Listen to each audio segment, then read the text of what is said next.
السلام علیکم ورحمۃ اللہ وبرکاتہ نحمده ونصلی علی رسول الکریم اما بعد اعوذ باللہ من الشیطان الرجیم بسم اللہ الرحمن الرحیم۔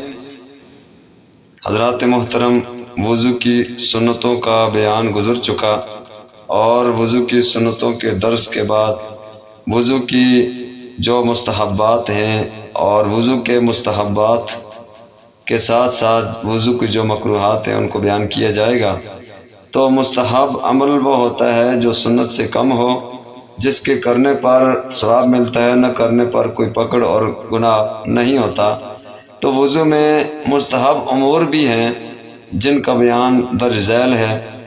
تو نمبر 1، قبلہ رخ ہو کر بیٹھنا وضو کرتے وقت، اور اسی طرح مل کر اعضائے وضو کو دھونا، یعنی مل کر اعضائے وضو کو دھونا، اور اسی طریقے سے دائیں طرف سے وضو شروع کرنا، اور اسی طرح بچا ہوا پانی کھڑے ہو کر پینا، اور اسی طرح دوسرے سے کوئی بھی مدد نہ لینا وضو کے دوران، یعنی کہ پانی ڈلوا کر اپنے اعضائے وضو کو دھونا، تو یہ نہ کرنا مستحب ہے، دوسرے سے مدد نہ لینا۔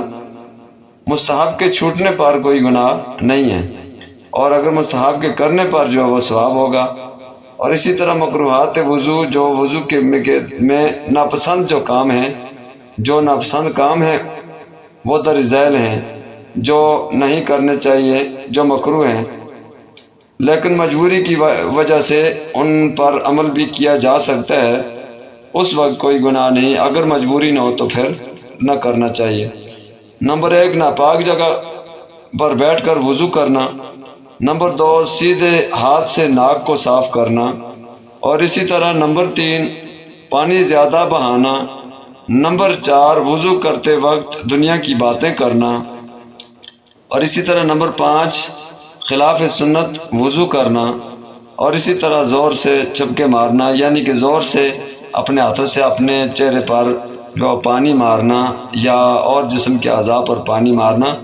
اس سے دوسرے وضو کرنے والے مسلمان بھائی کو پر بھی پانی لگ کر تکلیف ہو سکتی ہے، اور اپنے آپ کو بھی جو وہ اپنے کپڑوں پر لگ کر کپڑے بھی گیلے ہو سکتے ہیں۔ تو ان مکروہات سے بچنا چاہیے۔ اگر مجبوری ہو تو پھر مکروہات پر عمل بھی کیا جا سکتا ہے بامر مجبوری۔